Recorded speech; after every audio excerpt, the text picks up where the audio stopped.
Welcome to Water Wisdom, sponsored by waterfilters.net. I'm your host, Aquaman, and today we're installing a large 20-inch Big Blue filter housing in my home. Behind me here is my hot water closet.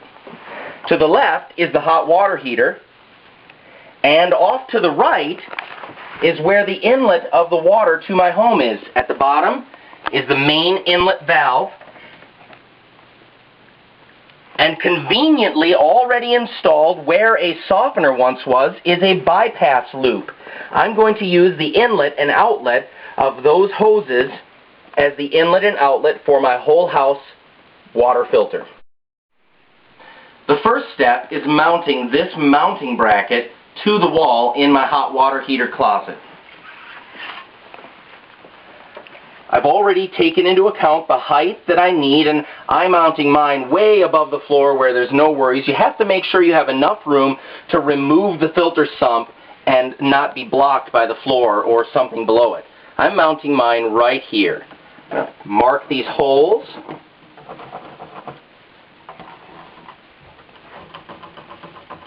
And then I'm going to drill the holes. I've got my drill. I'm using a 1/2-inch drill bit based on the type of wall anchors that I'm using. That might be different for your particular situation.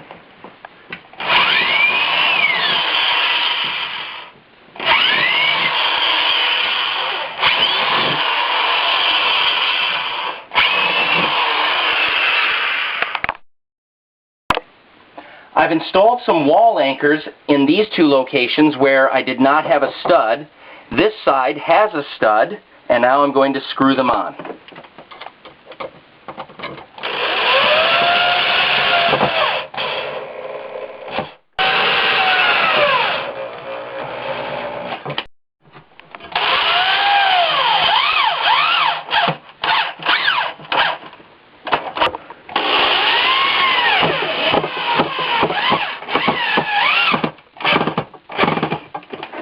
And we're there.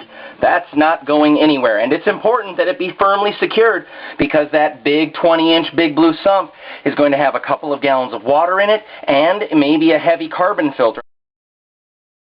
Now I'm going to shut off the valves to this bypass loop. The main inlet valve is there, and then there is a valve for each the inlet and outlet side, which is really convenient. If this weren't here, I would install a valve on both the inlet and outlet side for convenience when changing filter cartridges. It's a huge convenience and worth the effort to do it. It's already done for me here. So these I have already turned off, and now we are going to disconnect this plumbing assembly. Alright, so I've disconnected the bypass from my old softener. Don't need that anymore.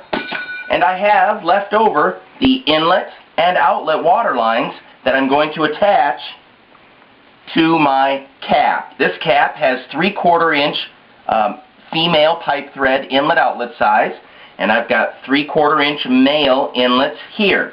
Now the one side on the inlet, I'm not going to use a union, which will be necessary for the other side, because I can just attach the cap right here, right now, like this.